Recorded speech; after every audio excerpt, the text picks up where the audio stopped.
हाँ, मेरी आवाज आ रही है बेटा आपके पास? अब हम स्टार्ट कर रहे हैं। व्यक्तिगत असमानताओं के बारे में हम बात कर रहे थे कि जितने भी व्यक्ति हैं उनके अंदर असमानताएं पाई जाती हैं, अर्थात कोई भी व्यक्ति समान नहीं है। और आजकल की जो युद्ध के समय में बदलती हुई परिस्थितियों के अनुसार हमने उन व्यक्तिगत असमानताओं को समानता में बदलना अनिवार्य होता है, क्योंकि जब तक हमारी सेना समान नहीं होगी, जब तक उसके अंदर वेरिएशन होगा, जब तक उसके अंदर गैप होगा, जब तक वो आगे नहीं बढ़ पाएगी। इसलिए उन व्यक्तिगत असमानताओं को समानता में बदलना होता है। जैसे हमने बात की थी कि अनेक धर्मों के लोग सेना में भर्ती होते हैं, अनेक जात या कास्ट के लोग जो है वो सेना में भर्ती होते हैं, अनेक बोली बोलने वाले होते हैं, अनेक जगह से वो उनका रहन सहन भी अलग होता है, खान पान भी अलग होता है। लेकिन सेना में जाने के बाद ये सारी चीजें छोड़ दी जाती हैं, अर्थात वहां पर सबको एक जैसा खाना, एक जैसी वर्दी, एक जैसा बैरिक और एक जैसे आदेश, एक जैसा प्रशिक्षण उनको दिया जाता है। ये सारे के सारे जो हैं वो व्यक्तिगत असमानता को समानता में परिवर्तित करने के लिए किया जाता है। और उसके बाद जैसे हमने किया कि ये व्यक्तिगत समानताएं जो है मिडिवल समय में दो प्रकार से बताई गई थी कि एक धनी वर्ग और एक गरीब वर्ग, अर्थात जो एक गुलाम वर्ग होता था और एक धनी वर्ग होता था, और उनके अंदर भी व्यक्तिगत असमानताएं होती थी। जैसा उनका लालन पालन होता था, अर्थात जैसा उनके पास जो संस्कार होते थे उन संस्कारों के अनुसार ही वो सोचते थे, विचारते थे, अर्थात उनके अंदर जो व्यक्तिगत गैप जो होता था, अर्थात व्यक्तिगत असमानताएं जो होती थी बहुत ज्यादा। लेकिन उसके बाद थॉर्नडाइक ने बताया कि व्यक्तिगत असमानता के 4 कारण थे जो हमने कर लिए हैं। और उसके बाद भी हमने किया था कि किस किस प्रकार से हम इनको समायोजित कर सकते हैं, किस किस प्रकार से हम इनको किस सैनिक से क्या काम ले सकते हैं। जैसे हमने बताया कि जो महिलाएं होती हैं वो जिस किस कार्य को करने में सक्षम होती हैं उनसे उसी प्रकार का कार्य लें, पुरुष किस कार्य को करने में सक्षम होते हैं, अर्थात हम उनकी अभिरुचि के अनुसार, जो सैनिक की अभिरुचि होती है, जो एक जवान की अभिरुचि होती है, क्योंकि आजकल जो है वो सेना में महिलाएं और पुरुष दोनों की भर्ती की जाती हैं, तो उसमें हम ये देखते हैं कि किससे कौन सा काम करवाया। जैसे कल हमने पढ़ा था कि उनको वर्बल टेस्ट दे के, न्यूमेरिकल टेस्ट दे के उनको शब्द प्रवाह किसका कितना है, तर्क क्षमता किसके अंदर क्या है, कैसे श्रवण शक्ति किसकी कितनी है, और फीलिंग्स किसके क्या हैं, इन सब चीजों के साथ जो है हम ये देख करके उनकी योग्यता को पहचान करके उनको कार्य दें, तो उससे हमें ज्यादा लाभ मिल सकता है। और उसके बाद हमने किया था कि व्यक्तिगत असमानताओं के अक्षेत्र कौन कौन से थे। उसमें हमने बात की थी कि 4 अक्षेत्र बताए गए थे। उसमें भौतिक असमानता में हमने बात की थी कि सेक्स के आधार पर और पर्यावरण के आधार पर और परिवार के आधार पर, ये हम कर चुके थे। उसके बाद मानसिक असमानता के कारण हमने बात की कि मानसिक असमानता भी 3 प्रकार की बताई गई हैं, अर्थात 3 अवयव उनके बताए गए हैं, स्वभाव, मनोवृत्ति और उपलब्धि। कि सबका स्वभाव एक जैसा नहीं होता, सबकी मनोवृत्ति या सोचने की शक्ति एक जैसी नहीं होती, और सब एक जैसी उपलब्धि प्राप्त नहीं कर सकते, सब एक जैसा काम नहीं कर सकते, सबके काम में फर्क होता है, सबके काम में कोई ज्यादा करता है, कोई कम करता है, अर्थात एक समान नहीं हो पाता। उसके बाद संवेगात्मक असमानताएं होती हैं। संवेगात्मक असमानताओं ने हमने बात की थी कि जो आदमी सोचता है, जो उसकी मनोवृत्ति होती है, उस मनोवृत्ति के बाद उसके अंदर क्या संवेग आते हैं, अर्थात उसका मनोबल कम होता है, उसका मनोबल बढ़ता है, उससे उसे हम कहते हैं संवेगात्मक, यानी कि परिस्थिति को देख करके वो किस प्रकार का अनुकरण करता है, किस प्रकार की फीलिंग्स वो लेता है। और लास्ट में हमने बात की थी कि सामाजिक असमानता, कि समाज में, जैसे कल हम बात कर रहे थे कि हरियाणा और पंजाब जो है वो बेसिकली जाने जाते हैं कि देशों में देश हरियाणा जहाँ दूध दही का खाना। ये इस तरह की जो एक लोकोक्ति सी जो है वो प्रचलित है, और ये सही भी है, क्योंकि हरियाणा और पंजाब के लोग जो हैं वो शारीरिक रूप से स्वस्थ होते हैं, हट्टे कट्टे होते हैं, अर्थात बाकी की अपेक्षा शारीरिक रूप से स्ट्रांग भी होते हैं। तो वहां पर जो है समाज से, अलग अलग समाज से लोग आते हैं और अनेक जाति, धर्म, भाषा तथा सामाजिक परिवेश से आकर के वो भर्ती होते हैं। लेकिन इन्हें प्रशिक्षण करने का तरीका एक जैसा रखा जाता है, किंतु उनके रीति रिवाज सब अलग अलग होते हैं। लेकिन हम उनको प्रशिक्षण देने के बाद जो है उनके रीति रिवाजों को बरकरार रखने के लिए या उनकी भावनाओं को बनाए रखने के लिए हम उनको इस चीज का ध्यान रखते हैं, ताकि वो अपने रीति रिवाज ठीक ढंग से मना सकें, अर्थात वो सेलिब्रेट कर सकें, इंजॉय कर सकें, वो अकेलापन महसूस ना करें, उनको घर की याद ना आए। इसलिए उनको सबको एक यूनिट में डाल दिया जाता है, जो एक ही जाति के हैं, जो एक ही धर्म के हैं, जो एक ही भाषा बोलने वाले हैं, उनको इकट्ठा कर दिया जाता है ताकि इनको अकेलापन ना आए, इनको और फ्रस्ट्रेशन आदि इनके ना आए, भगोड़े ना बने ये। इसलिए उनको ये चीजें, इन चीजों को दूर करने के लिए, अर्थात किसी चीज की नेगेटिविटी उनके अंदर ना आए, इसलिए उनको एक परिवार जैसा उनका बना रहे, एक घर जैसा माहौल उनको लगे कि हमारी भाषा बोलने वाले हैं, हमारे एरिया के हैं, हमारी कास्ट के हैं, हमारे धर्म के हैं, और सारी मान्यताएं वही मान्यताएं मानते हैं जो हम मानते हैं। अर्थात वो एक परिवार सा उनको लगता है और वो अकेलापन महसूस नहीं करते और लगातार अपना कार्य करते रहते हैं, अर्थात वो बोर नहीं होती। ये होती है सामाजिक असमानताएं। लेकिन इन समानताओं को समान बनाने के लिए सेना में कार्य किए जाते हैं, कि उनको इकट्ठा करने की कोशिश की जाती है। फिर उपाय बताए गए हैं कि कैसे कैसे हम इस असमानता को समानता में परिवर्तित कर सकते हैं। सबसे पहले बताया गया है कि भर्ती करने के बाद जिस सैनिक को भर्ती किया जाता है, भर्ती करने के उपरांत उसको तत्काल प्रशिक्षण का प्रबंध किया जाता है। कि हम जैसे ही एक सैनिक को अपॉइंट कर लेते हैं, भर्ती कर लेते हैं, तो भर्ती करने के तुरंत बाद जो है उसका प्रशिक्षण का प्रबंध किया जाता है, कि उसको ट्रेनिंग दी जाती है कि वो ट्रेनिंग ले। अर्थात उस ट्रेनिंग के माध्यम से उसको यही सिखाया जाता है कि सबसे पहले वो समान है, सब बराबर हैं, कोई बड़ा कोई छोटा नहीं है, सब एक ही रैंक के हैं, सबको एक जैसी सुविधा मिलेंगी, किसी के साथ कोई भेदभाव नहीं मिलेगा। अर्थात उसको उस माहौल में परिवर्तित करने की कोशिश की जाती है। और उसके बाद प्रत्येक रेजिमेंट की रेगुलर बटालियन में प्रशिक्षण का पूरा पूरा प्रबंध होता है। जे उसकी बटालियन, उसके बाद प्रशिक्षण के बाद उसको बटालियन में भेज दिया जाता है, और बटालियन में भेजने के बाद भी वहां पर उसको रेगुलर पीटी वगैरह या रेगुलर जो है वो अर्ली मॉर्निंग उठना और वही पीटी परेड ड्रिल वगैरह करना जो है वो एक नियमित रूप से सेना में किया जाता है, ताकि वो हमेशा फिजिकली फिट रहें। और युद्ध काल में अधिक परिश्रम करवाया जाता है। और शांति काल में प्रशिक्षण के दौरान उन्होंने कहा कि शांतिकालीन समय में भी हमें ये प्रशिक्षण लगातार जारी रखना चाहिए, जिससे सैनिक जो हैं वो जिससे सैनिकों को वो चीजें आसान लगे। जब लड़ाई हो और वो सैनिक हमारे शांतिकालीन समय में भी प्रशिक्षण कर रहे हैं, ट्रेनिंग ले रहे हैं, तो उनको सारी की सारी चीजें आसान लगेंगी।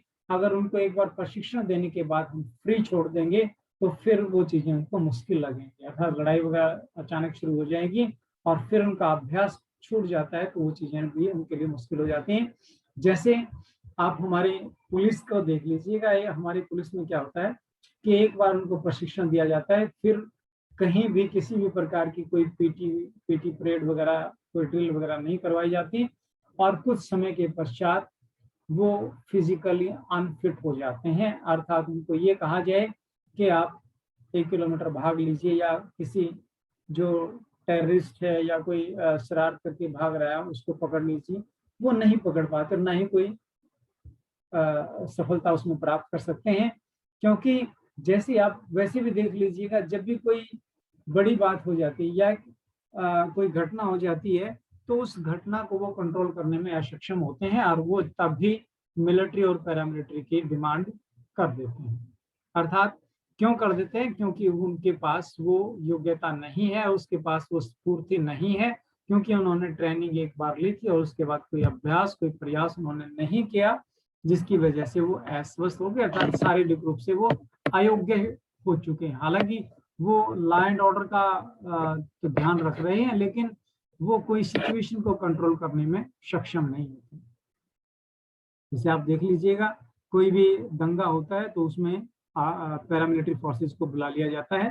तो इस प्रकार से जो हमारी सेनाएं हैं वो हमेशा फिजिकली फिट रहती हैं, शारीरिक रूप से फिट रहती हैं, क्योंकि शांतिकालीन समय में भी उनको अभ्यास करवाया जाता है। उनके रेजिमेंट में प्रावधान रखा गया है कि पीटी परेड वगैरह, अर्थात एक नियमावली उनकी होती है, एक सिस्टम उनका होता है, एक पद्धति उनकी होती है, उस पद्धति के ऊपर वो चले आ रहे हैं और उसको लगातार कायम कर रहे हैं।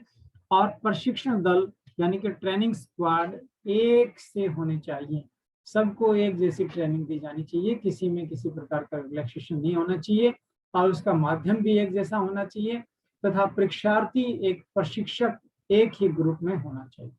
भाई एक ही ग्रुप में एक जैसा सबको एक ही ट्रेनिंग देने वाला हो और सब एक से सीखें, यानी कि all for one, one for all, एक सबके लिए और सब एक के लिए, ये सिद्धांत होना चाहिए। तो तभी जो है वो समानता रखी जा सकती है, नहीं तो फिर असमानता तो उनके अंदर है ही।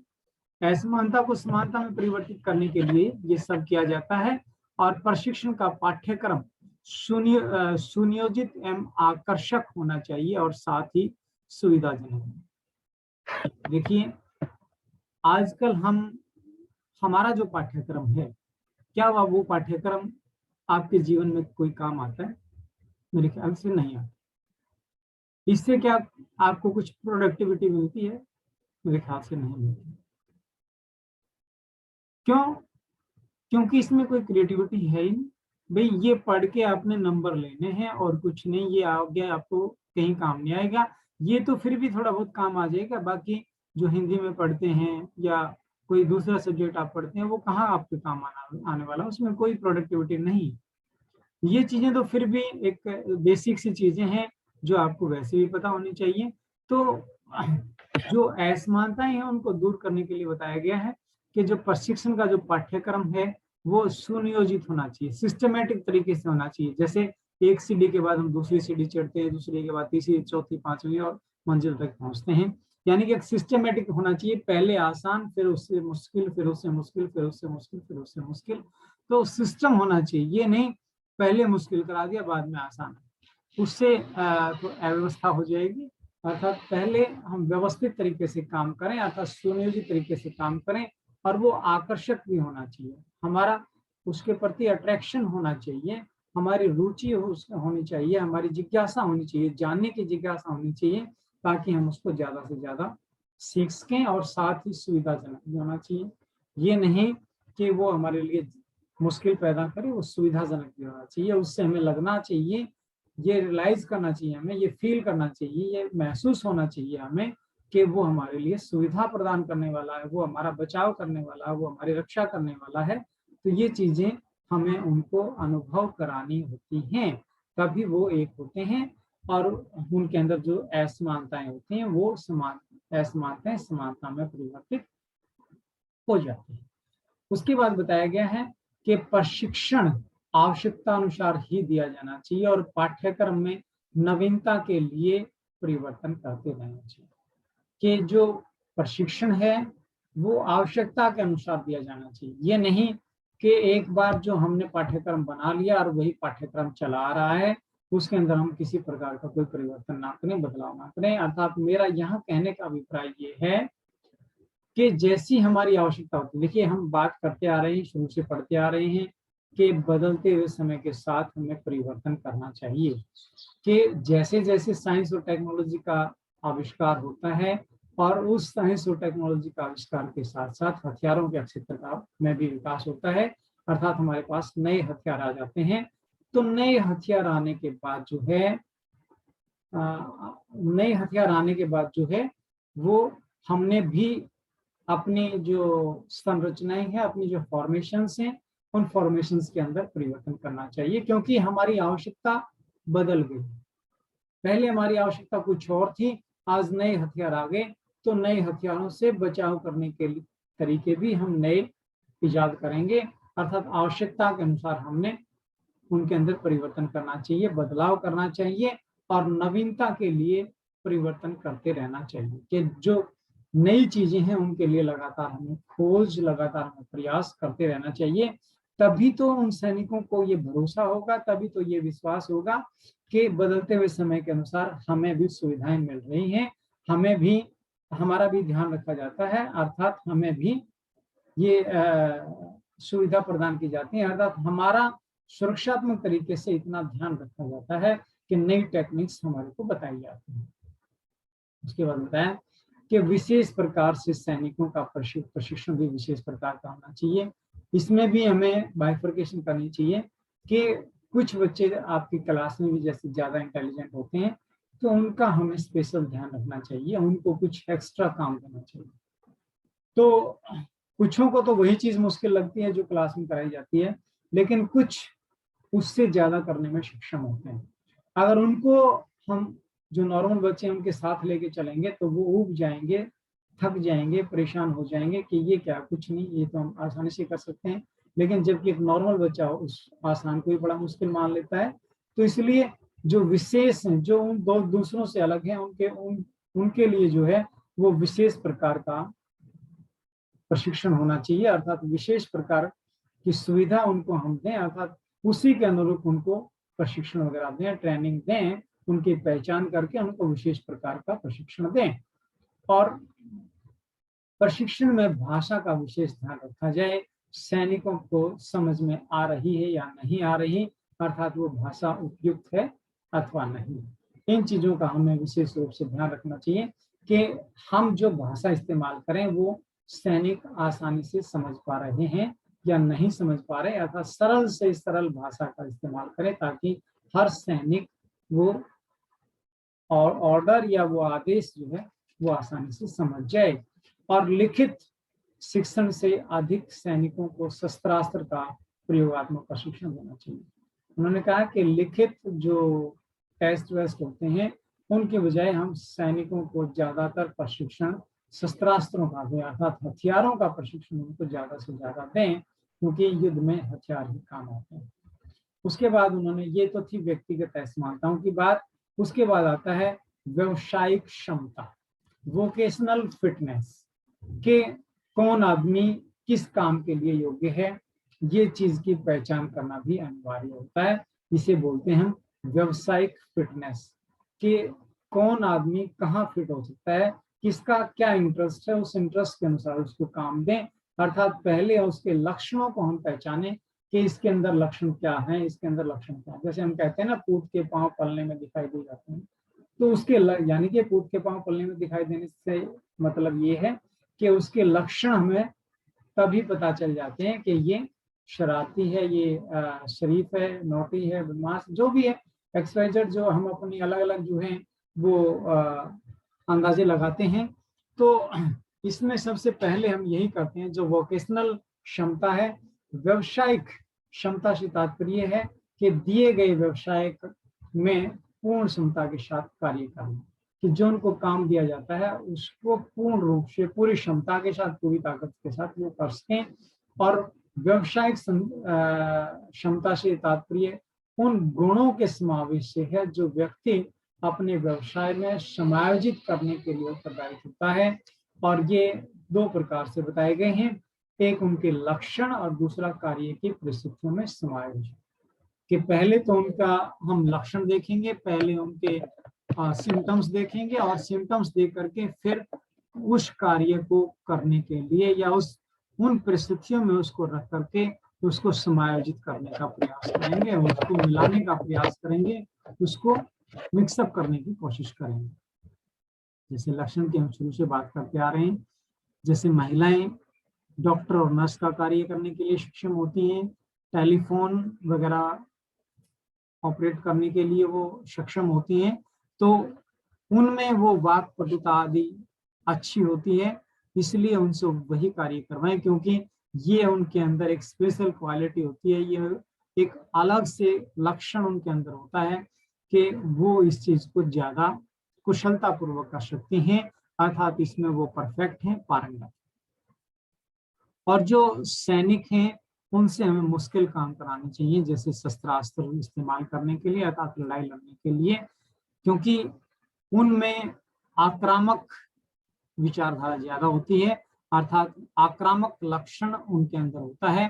तो उसकी पहचान करके हमें उनसे उसी प्रकार का काम लेना चाहिए। इससे वो अपने व्यवसाय में कुशल होंगे और सकारात्मक रिजल्ट मिलेगा। उसके बाद बताया गया है कि कार्य की परिस्थितियों में समायोजन।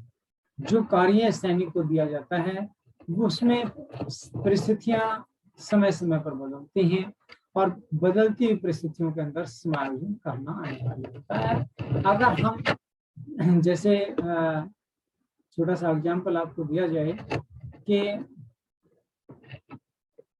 एक लाला जी को जिसने कभी काम नहीं किया और उसको जाकर के हम खेत में अप्रैल या मई के महीने में गेहूं की लावणी करवाने के लिए ले जाएं, तो क्या वो वहां समायोजित कर पाएगा?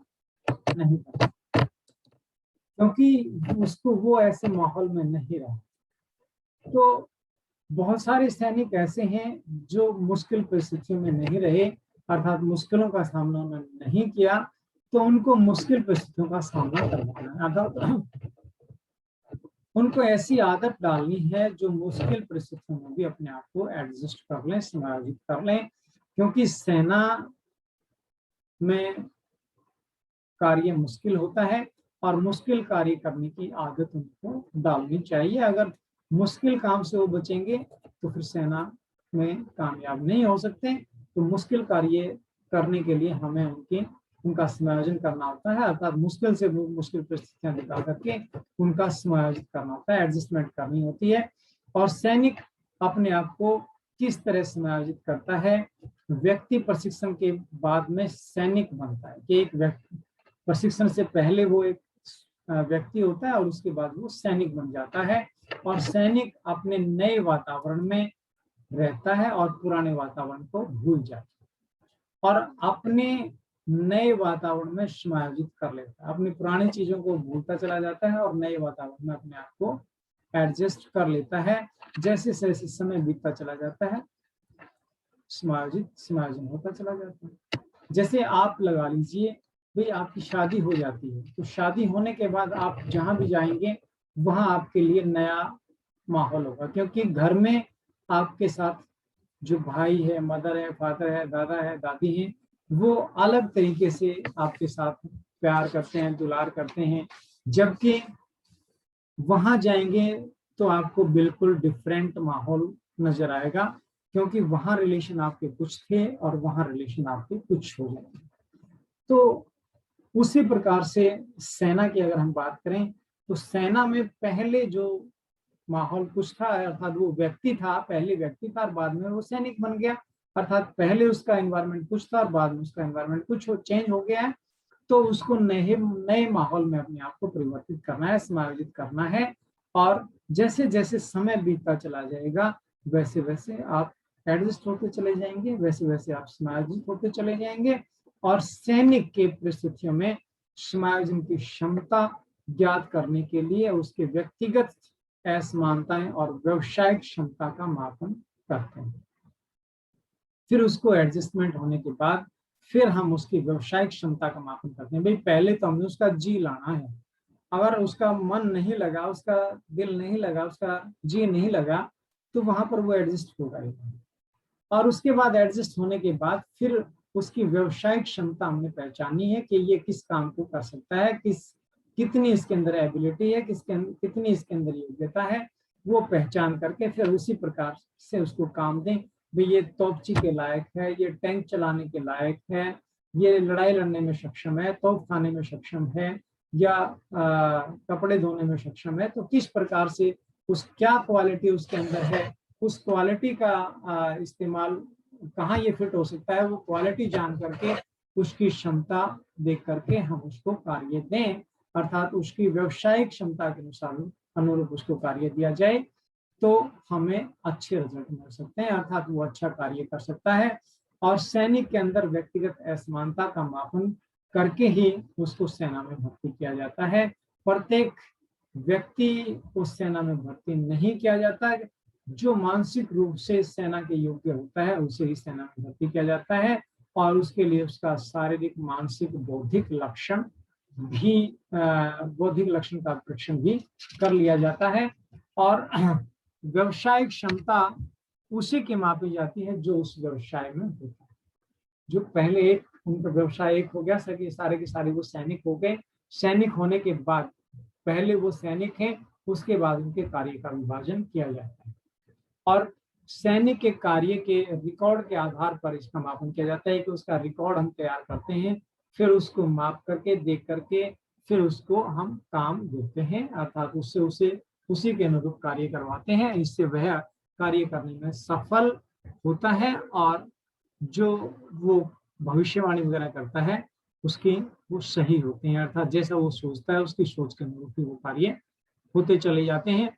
और सैनिकों की भौतिक विशेषताओं और उसकी क्षमता का भी निर्धारण किया जाता है, जैसे शरीर की स्वच्छता, वजन, ऊंचाई आदि का भी निर्धारण भौतिक योग्यता कहलाती है कि उसकी स्वच्छता कैसी है, वजन कैसा है, ऊंचाई हाइट कितनी है उसकी, ये भौतिक योग्यता कहलाती हैं। लेकिन व्यक्ति की क्षमता को निर्धारित करने वाले जो महत्वपूर्ण तत्व अनेक पहलुओं से लिए जाते हैं। इस प्रकार व्यक्ति के संपूर्ण योग्यता का मापन करने के लिए हम उनके विशेष पहलुओं का अध्ययन करते हैं और इस अध्ययन में हमें इस बात का विशेष ध्यान रखना होता है कि जिस पद के लिए उसकी योग्यता का मापन किया जाता है उसकी योग्यता वैसी ही होनी चाहिए। एक सैनिक की योग्यता का नापतोल, मेडिकल का परीक्षण उसी के अनुरूप करना चाहिए, किंतु एक सूबेदार की योग्यता मापने के लिए उसकी क्वालिटी या उसकी योग्यता अलग होनी चाहिए, अर्थात जिस पद के लिए उसको भर्ती किया गया है, चयन किया गया है, उसी के अनुरूप उसकी योग्यता रखी जानी चाहिए और उसके व्यवसाय के अनुरूप भी होनी चाहिए। उसकी योग्यता का मापन जो है उसके व्यवसाय के अनुरूप होना चाहिए, नहीं कि भर्ती तो हमने कर लिया उस सैनिक और उसको उसकी फिर टेस्ट में उसको डॉक्टरी का टेस्ट में उसे पीएमटी का, अर्थात उसकी योग्यताओं के अनुसार होना चाहिए, जैसी उसकी योग्यता है उस योग्यता के अनुसार उसका परीक्षण होना चाहिए। और उसके लिए बताया गया है कि हमें कुछ चीजों का ध्यान रखना होता है। सबसे पहले हमें देखना होता है उसमें प्रवीणता कितनी है, कि वो कितना कुशल है, योग्यता उसकी क्या है, स्वभाव कैसा है, चरित्र कैसा है, कार्य क्या कर सकता है, ये व्यावसायिक क्षमता देखने के लिए हमें करना होता है। प्रवीणता से हमारा मतलब है कि वो किस कार्य में परफेक्ट, किस कार्य में वो कुशल है, ये चीजें देख करके हम उसको उसी में ज्यादा ट्रेनिंग दें। भाई आप देखते हैं कोई नाचने में सक्षम होता है, कोई गाने में सक्षम होता है, कोई बजाने में सक्षम होता है, कोई पढ़ने में होता है, किसी का इंटरेस्ट कहीं है, कोई खेलने में होता है, कोई कूदने में होता है। तो ये सारी की सारी चीजें हम देख करके उसके अनुरूप, भाई जैसे खिलाड़ी का हम चयन करते हैं, भाई ये हॉकी में फिट है, ये वॉलीबॉल में फिट है, ये कबड्डी में फिट है, ये टेनिस में फिट है, ये खो खो में फिट है, या ये स्केटिंग में फिट है। वो सारी चीजें हम देख करके उसकी योग्यता, उसकी प्रवीणता देख करके फिर हम उसका चयन करें और उससे उसी फील्ड में अगर हम डाल देते हैं तो वो ज्यादा कुशलता के साथ काम करता है। उसके बाद योग्यता तो जैसे हम पहली बात कर चुके हैं कि अगर उसको सूबेदार लगाया जाता है तो योग्यता उसकी सूबेदार वाली होनी चाहिए, सैनिक लगाया तो उसकी योग्यता सैनिक वाली होनी चाहिए और उसके अनुरूप भी उससे हम अपेक्षा करें काम की। ये नहीं भाई हम मल्टीपल काम उससे ना कर पाए, भाई मल्टीपल एक आदमी को हम सारे के सारे काम हम एक आदमी से ना करवाएं। जैसे हमारी अनपढ़ महिलाएं जैसे गांव में करती हैं, वो अनपढ़ महिलाएं जबकि एक दिन वो स्कूल में नहीं गई और वो सारी चीजें की तो डॉक्टर हो और सारी दुनिया का उनको ज्ञान होता है, अपने से समझदार वो किसी को मानती है। तो इस प्रकार से वो डॉक्टर भी होती हैं, मास्टर भी होती हैं और वकील भी होती हैं, सारी सजेशन देंगी जबकि उनको कुछ पता नहीं। तो इस प्रकार से हमें जैसी योग्यता होती है उसके अनुरूप कार्य करवाना चाहिए। हमें उन अनपढ़ महिलाओं की तरह डॉक्टर नहीं बनाना, मास्टर नहीं बनाना, वकील नहीं बनाना। जैसे उनकी योग्यता है उस योग्यता के अनुरूप उनको कार्य दें और वैसी ही अपेक्षा करें, तो ना तो वो परेशान होंगे, ना हमें असुविधाएं आएंगी और काम सुचारू रूप से चलता रहेगा। फिर उसके बाद स्वभाव की बात आती है कि स्वभाव व्यवसायिक क्षमता के मापन में बहुत सहायक होता है। कि जब उसके व्यवसाय का मापन करते हैं तो स्वभाव बहुत मायने रखता है, और व्यक्ति में स्वभाव अपने व्यवसाय में निपुण बनाता है। जैसे पहाड़ पर रहने वाला व्यक्ति पहाड़ों पर चढ़ना उतरना व कठिन श्रम करना उसका स्वभाव। वो कोई असुविधा महसूस नहीं करता। जो पहाड़ों पर रहता है वो आसानी से चढ़ जाएगा, आसानी से उतर जाएगा, क्योंकि उसके स्वभाव में वो चीजें हैं। वो हर रोज उन चीजों को करता है, वो उसके लिए मैटर नहीं करती। और हम यहाँ प्लेन एरिया से घूमने चले जाएंगे तो हमें वो चीजें मुश्किल लगेंगी, हमें वो चीजें कठिन लगेंगी, और हम उनको नहीं कर पाएंगे क्योंकि वो हमारे स्वभाव में नहीं है।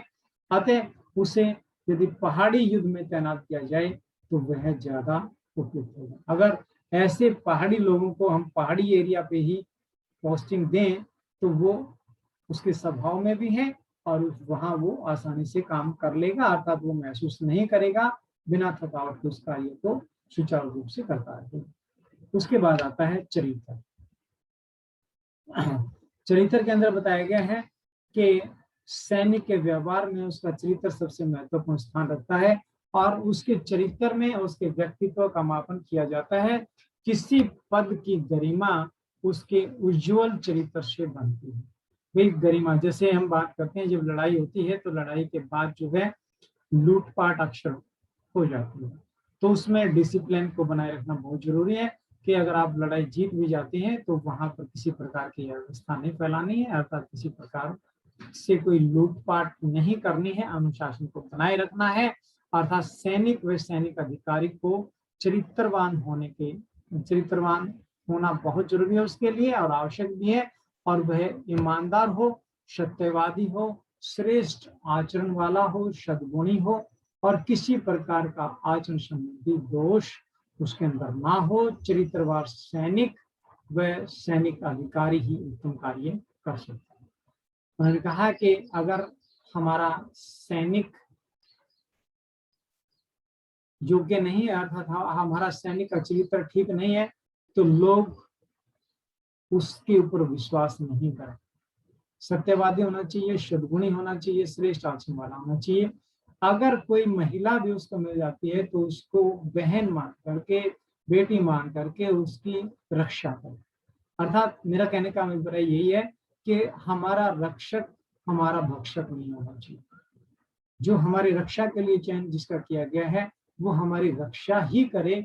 उसका जो परम धर्म कर्तव्य है, परम धर्म कर्तव्य है, उस कर्तव्य का वो पालन करे, ईमानदारी के साथ करे, कर्तव्य निष्ठा के साथ करे, और श्रेष्ठ आचरण वो रखेगा, तो वो लगातार आगे बढ़ता रहेगा, अनुशासन बना रहेगा, और हमारी जनताओं के ऊपर विश्वास करेगी, हमारी जनताओं का रिगार्ड करेगी, आदर करेगी, और तभी वो उत्तम सैनिक कहलाएंगे, एक अच्छा चरित्र वाले सैनिक कहलाएंगे। अर्थात चरित्र का ध्यान रखना अति आवश्यक होता है। और उसके बाद लास्ट में आता है कार्य, कि जो व्यवसायिक कार्य अगर हम उनको देते हैं तो उस कार्य के प्रति हम थोड़ा सा सोच विचार करके उसका विभाजन करें कि प्रत्येक कार्य के लिए सैनिक सक्षम नहीं हो सकता। जैसे मैंने बताया, एक सैनिक मल्टीपर्पज काम नहीं कर सकता। एक सैनिक एक ही तरीके का काम कर सकता है, एक क्षेत्र में वो परफेक्ट हो सकता है, और क्योंकि हर व्यक्ति हर कार्य नहीं कर सकता, अतएव उसके अंदर छिपे व्यावसायिक रुचियों का पता लगाते हैं और उसके अनुरूप उसको कार्य देते हैं, तो वह सैनिक उस कार्य को सफलतापूर्वक व श्रेष्ठता के साथ करता है और उसमें नाम कमाता है। तो हमें उसके श्रेष्ठता का, अर्थात उसकी अभिरुचि का, उसके जो उसके अंदर छिपे हुए गुण हैं, उन गुणों का हमने मापन करना है, उस गुणों की हमें पहचान करनी है, और उन गुणों की पहचान करके फिर हम उसको काम दें। अर्थात उसको ये काम नहीं दें, आज आपने ये करना है, कल आपने ये करना है, परसों ये करना है, उससे नेक्स्ट डे ये करना है। ऐसा करेंगे तो वो कोई भी कार्य पूरा नहीं कर पाएगा। उसको हम पर्टिकुलर एक काम सौंप दें, और वो भी उसकी रुचि के अनुसार। भाई आपका इस चीज में इंटरेस्ट है, आपके इंटरेस्ट के अनुसार आपको ये करना है, तो उसका उसमें मन भी लगा रहेगा, और वो कुशलता के साथ, पूरी ईमानदारी के साथ, पूरी कर्तव्य निष्ठा। हाँ जी। लेफ्ट हो जाऊं जी, कुछ काम आ गया। बेटा क्लास खत्म हो ही गई, बस मैंने भी खत्म कर दिया, टाइम भी हो गया है, और आज बस इतना ही है। इसके साथ ही हमारा जो व्यक्तिगत असमानताएं और व्यवसायिक जो क्षमता थी वो समाप्त होता है। कल अगला चैप्टर शुरू करेंगे, ठीक है। Roll okay number sir. एक बार लिखते हैं, 3 ही थे ना आज, 605, 606, और चैट में लिखना बेटा एक बार रोल नंबर अपने, या बता दो, वैसे बता दो। हेलो। हमारे तो लिख दिया सर आपने। हाँ, 605 और 606 है ना। Yes sir. हाँ, और कौन है? हेलो, और कौन है बेटा, बताओ अपने रोल नंबर।